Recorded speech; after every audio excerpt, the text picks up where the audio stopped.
बादल जोर से गरजा और उसी वक्त बिजली चमकी और जैसे ही मेरी निगाह सामने पड़ी तो सामने एक खौफनाक मंजर था। एक बहुत ही बड़ी साइज की काली बिल्ली इस अंदाज में रुकी हुई थी साइड पे, और उसकी आंखें लाल सुर्ख थीं और उस तेज बारिश में भी हिल नहीं रही थी, वो हमें ही घूर रही थी। अब जब इतनी तेज बारिश होती है तो कोई भी जानवर होता है वो भागता है किसी दरख्त के नीचे या किसी ऐसी जगह पे, अपने घर में, या जो उसकी छुपने की जगह होती है उसमें छुपता है, पनाह लेता है। लेकिन वो बिल्ली इस अंदाज में, जैसे चलने के से अंदाज में बिल्ली रुकी हुई थी और वो हमारी तरफ देख रही थी। बिल्कुल उसी लम्हे मेरी उस पर निगाह पड़ी जब मैं और वो आमने सामने थे, यानी साइकिल चलता हुआ जब उसके बिल्कुल सामने पहुंचा तो उसी लम्हे मेरी उस बिल्ली पे निगाह पड़ी। अब वो बिल्ली सिर्फ चंद सेकंड के लिए मुझे नजर आई, क्योंकि साइकिल तो चल रहा था, साइकिल आगे बढ़ गया। अब तेज बारिश हो रही थी, उसने साइकिल और तेज चलाना शुरू कर दिया कि जितनी जल्दी हो सके हमें पहुंचना है, वरना अब कच्चा रास्ता था, उसमें पानी खड़ा हो जाता, कीचड़ बन जाता और साइकिल का चलना बहुत मुश्किल हो जाता। उसने तेज चलाना शुरू किया और उसी लम्हे उसकी भी निगाह पड़ी जब मेरी भी निगाह सेम उसी मंजर पे पड़ी कि वो काली बिल्ली दौड़ती दौड़ती हमारे साथ आ गई थी और दौड़ती दौड़ती बिल्कुल उसके साइकिल के आगे से गुजर गई और कहां चली गई नजर नहीं आई। तो एकदम बोला, ये क्या हुआ बाबू? मौसम तो पहले ही बहुत खराब है, तूफान आया हुआ है, लेकिन काली बिल्ली और वो भी आगे से रास्ता काट जाए, और ये बहुत बड़ी काली बिल्ली थी, ये कोई अच्छी बात नहीं है जब काली बिल्ली रात को इस तरह रास्ता काट जाए। और आपने देखा वो इस तरह भागती हुई आई जैसे स्पेशल रास्ता काटने के लिए आई हो और रास्ते के आगे से गुजर गई है। ये ठीक नहीं हुआ। मैं पहले ही तेज तेज चलाने की कोशिश अब वो रुका हुआ है, बिल्ली जैसे गुजर गई उसने ब्रेक लगा दी। वो कह रहा है, मैं अब रुका हुआ इसलिए हूं, मैं क्या करूं, मैं डर गया हूं, ये अच्छा नहीं है, ये गलत होगा। तो मैंने कहा, भाई बताओ फिर क्या करना चाहिए? तो वो बोला, बाबू अब तो वैसे भी जितनी बारिश तेज है, गांव पहुंचते पहुंचते बहुत टाइम लग जाएगा और कच्चा रास्ता है, और जितनी तेज बारिश हो रही है ये चंद मिनटों 10-15 मिनट के अंदर ही ये सारा रास्ता कीचड़ कीचड़ बन जाएगा, पानी खड़ा होगा और साइकिल का चलाना मुश्किल हो जाएगा, साइकिल आराम से फिसल सकती है, नुकसान हो सकता है। इसका एक ही हल है, मेरा रास्ते में ही घर आता है, अगर आप कहें तो मेरे घर में रुक जाते हैं और सुबह मैं आपको वहां पे पहुंचा दूंगा। मैंने कहा, नहीं यार, तुम्हें तकलीफ होगी, मैं कुछ और कर लूंगा। उसने कहा, बाबू इसमें तकलीफ की क्या बात है, आप हमारे मेहमान हैं, कोई बात नहीं, आप मेरे घर चलिए। और उसने फिर साइकिल को चलाना शुरू कर दिया था। अब बारिश का शोर था, तेज बारिश, हर तरफ कतरे गिरने का ऐसा शोर, जो बारिश एक मंजर पेश करती है। हम गीले हो चुके थे, साइकिल चलता हुआ जा रहा था, एक शोर ही शोर, बारिश के कतरों का शोर, तेज होती हुई बारिश। उस गांव की जमीन के ऊपर जब बारिश के वो कतरे गिर रहे थे, मट्टी पे गिरने का जो एक शोर था, ऐसा शोर जो दूर दूर तक फैला हुआ था, और हमारे सामने भी बारिश के कतरे गिर रहे थे। उस शोर को जो दूर भी था, वो शोर जो हमारे कानों के करीब भी था, एक अजीब सा खौफ पैदा कर रहा था। वो तेजी से साइकिल चलाता चलाता वो अब पहले से ज्यादा तेज चला रहा था, जिसको यकीनन जल्दी थी कि वो अपने घर पहुंच सके और हम इस बारिश से बच सकें, कहीं कीचड़ में हम लोग गिर ना जाएं। और वाकई उसने ठीक कहा था, बारिश इतनी तेज थी कि मजीद कुछ देर के बाद हर जगह पे पानी पानी और कीचड़ हो जाना था। यूं हम चलते चलते चलते एक जगह पे कच्चा रास्ता, हमने वो जो बड़ी सी एक सड़क तो नहीं कहना चाहिए, कच्चा रास्ता कहना चाहिए, जहाँ पे बैलगाड़ियाँ वगैरह चलती थी, तो उसकी वजह से वो कच्चा रास्ता बन गया था। तो वहाँ पे चलते चलते उसने सीधे हाथ पे एक छोटी सी पगडंडी थी, उसके ऊपर साइकिल घुमा दी और मुझे भी बारिश के उस चमकती हुई बिजली के अंदर एक घर नजर आया। एक ऐसा घर जो मिट्टी का बनाया गया था और उसकी जो छत थी वो घास फूस से जिस तरह गांव में बनाई जाती है, ऐसी ही उसकी छत थी। ऐसा घर जैसे बाहर से अंदाज़ा लगाया जा सकता है, 2 कमरों पे मुश्तमिल एक कच्चा जिस तरह घर बनाया जाता है, ऐसा ही एक घर था। लेकिन उस घर के अंदर रोशनी नजर आ रही थी, हर तरफ घुप अंधेरा था, लेकिन जैसे ही बिजली चमकी, मैंने उस घर को देखा और उसके अंदर रोशनी को देखी, तो मैंने पूछा, क्या ये सामने वाला तुम्हारा घर है? उसने कहा, हाँ बाबू, यही मेरा घर है। और हम आखिर उस घर के बिल्कुल करीब जैसे ही पहुंचे तो एक बूढ़ा देहाती शख्स जिसने धोती और कमीज पहन रखी थी, सर पे उसकी पुरानी सी एक पगड़ी सी थी, बेचैनी से शायद इंतजार कर रहा था, अपने बेटे को देखते ही बोला, अच्छा हुआ तुम आ गए, हम तो परेशान हो गए थे, तुम कहां रह गए थे। और जल्दी से वो अपने बाबू के पास पहुंचा और मुझे कहता है, जल्दी से बाबू अंदर आओ। हम लोग घर में दाखिल हो गए। उसका वालिद बेचैन सा था अपने बेटे के लिए कि इतनी तेज आंधी मौसम में ऐसी बारिश में बेटा कहां रह गया है। अब हमें ठंड का एहसास हो रहा था, कपड़े हमारे गीले हो चुके थे। मुझे कहता है, बाबू रुको, मैं आग जलाता हूं यहीं पे तुम्हारे लिए, ताकि तुम अपने आप को खुश कर सको, कहीं तुम्हें ठंड न लग जाए। उसका बाप बोला, इसको सूप पिलाओ, तुम्हारी मां को ठंड लग रही थी बहुत ज्यादा, तुम्हारी बीवी अभी जाग रही है तुम्हारी वजह से, और तुम्हारी मां को खांसी बहुत ज्यादा आ रही थी, उसको बहुत ठंड लग रही थी, तो उसने सूप बनाया है, मेहमान से पूछो क्या वो सूप पीना चाहेगा।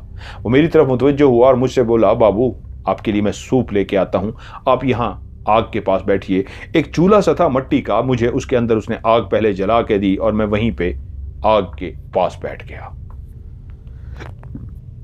थोड़ी देर के बाद वो मेरे लिए एक प्याला लेकर आया और उसके अंदर ऐसा सूप था जिसकी खुशबू दूर से ही आ रही थी, और जैसे ही उस सूप की खुशबू मुझे महसूस हुई, मुझे भूख नहीं भी थी लेकिन मेरे अंदर भूख की तलब जाग उठी कि मुझे ये सूप पीना है।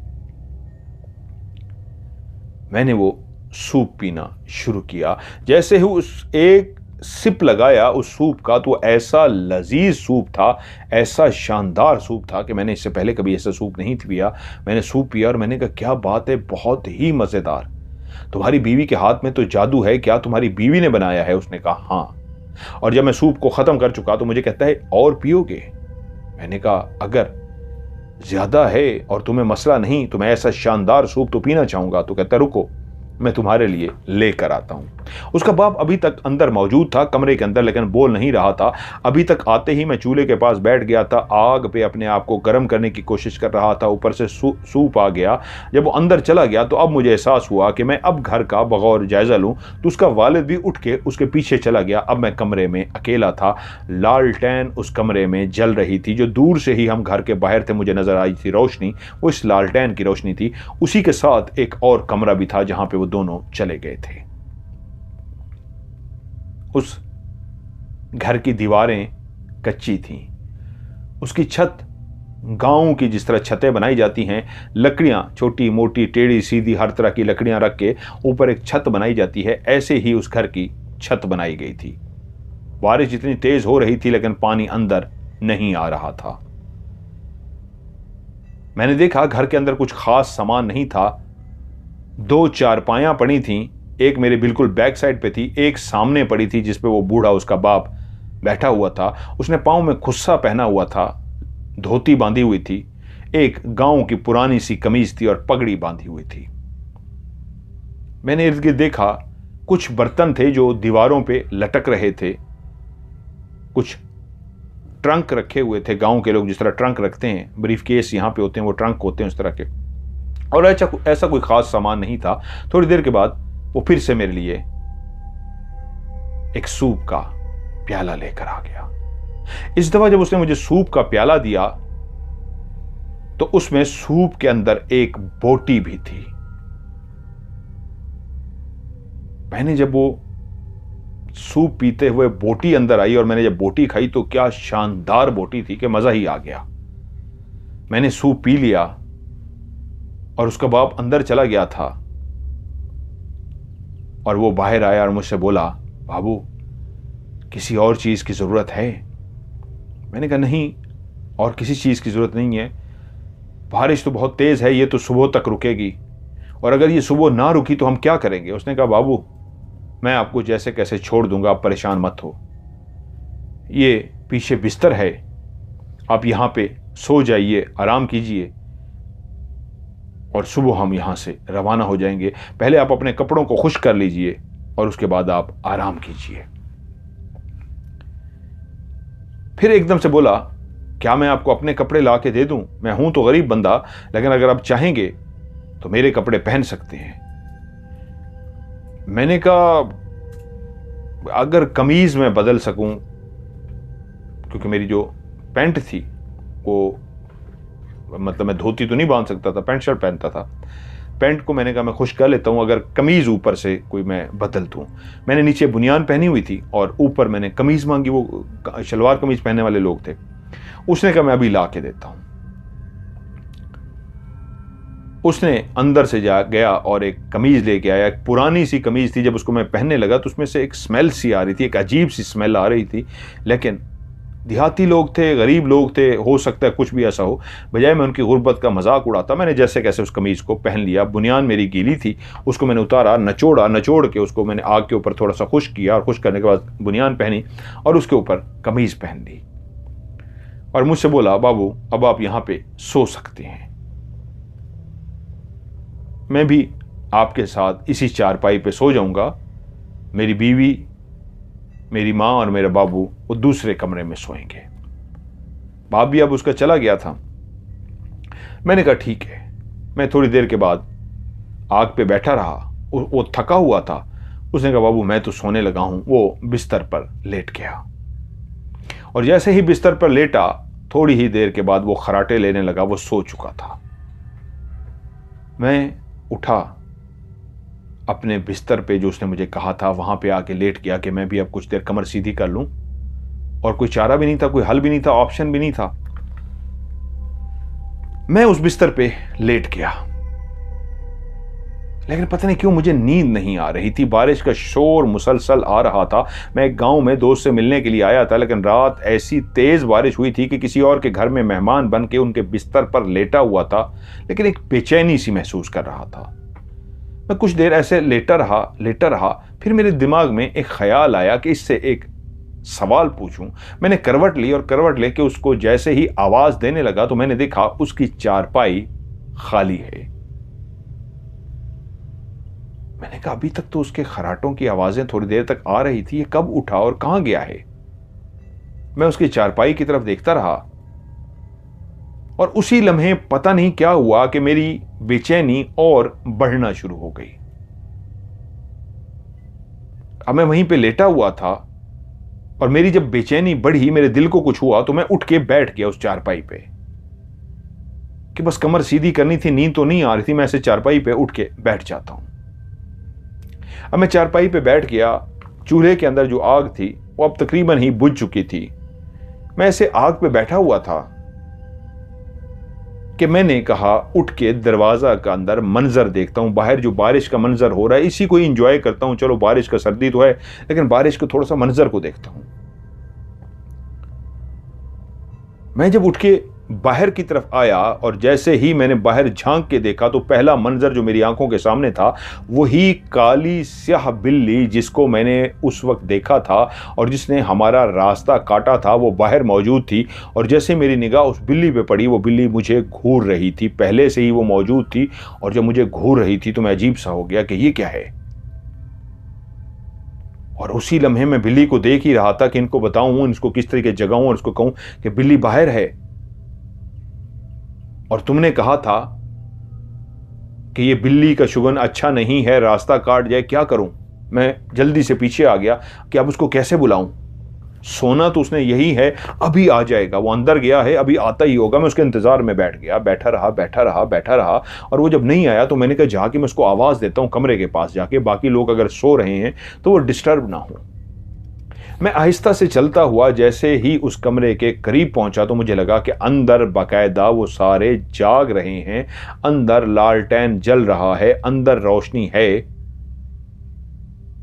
लेकिन एकदम से जब निगाह मेरी सामने वाले मंजर पे पड़ी तो मैं एकदम से चौंक गया कि ये क्या है। और उसी वक्त मेरे कानों में एक आवाज सी जो आई, मैंने पता नहीं कैसे वो उस आवाज को सुन लिया। बाहर शोर भी था, बारिश भी थी, उस आवाज को मेरे कानों तक नहीं आना चाहिए था, लेकिन पता नहीं मेरे कानों तक कैसे आवाज आई।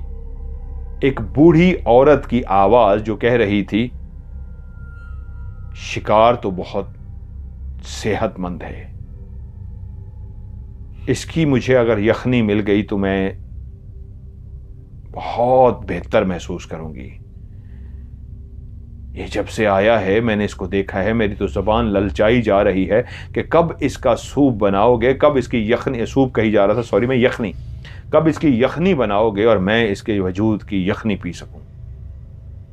मैं परेशान, ये कौन से शिकार की बात हो रही है, कौन से यखनी की बात हो रही है, कहां से कोई शिकार लेके आए हैं, क्या कोई शिकार करके लाए हैं या क्या है।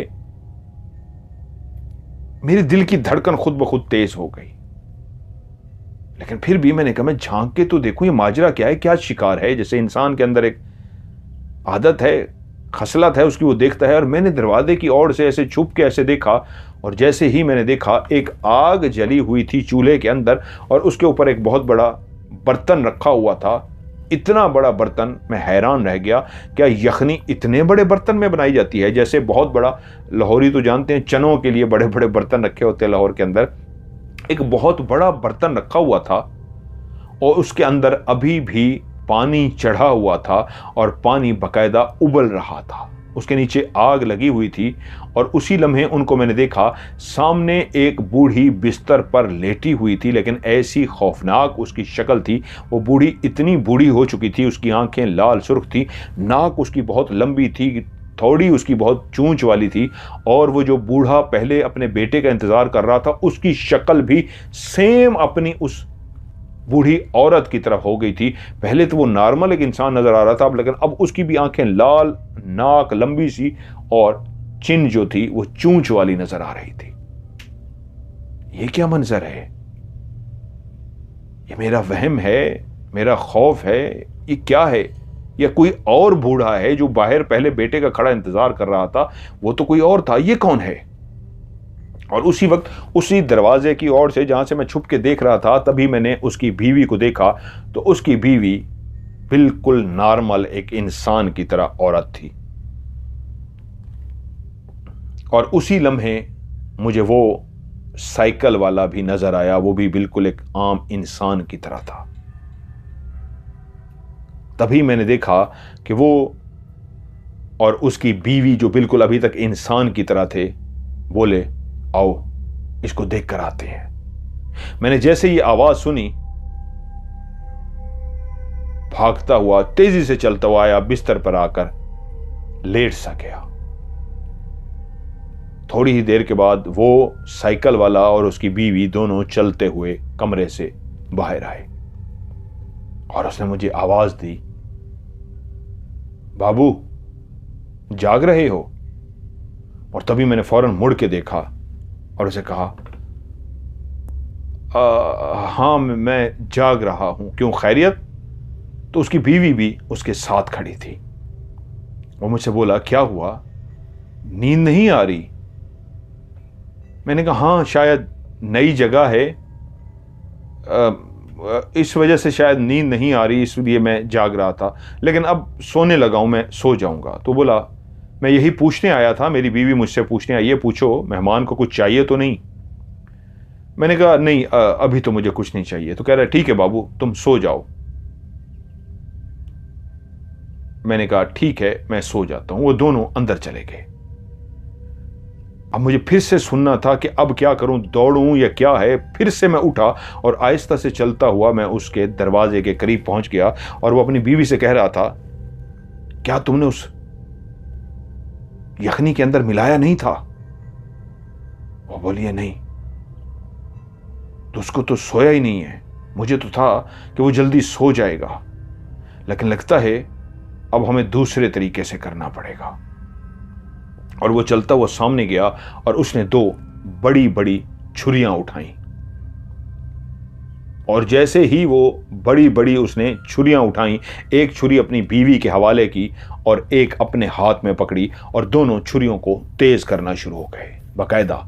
जब वो छुरियां तेज कर चुके पत्थर के ऊपर, तो बोले कि पहले मैं जाऊंगा और खामोशी के साथ उसकी गर्दन पे छुरी चला दूंगा, और उसके बाद मिलके इसके वजूद को काटेंगे और इसी वजूद की तरह सूप बनाएंगे। तो उसी वक्त उसकी बूढ़ी माँ की आवाज़ आई, ये बूढ़ा था, इसके तो वजूद का मज़ा ही नहीं आया। और तभी मेरी निगाह पड़ी जो अभी तक नहीं गई थी, वहीं ज़मीन के ऊपर एक इंसान का कटा हुआ वजूद पड़ा था, जिसके जिस्म के कई आज़ा, टांगें, बाजू गायब थे।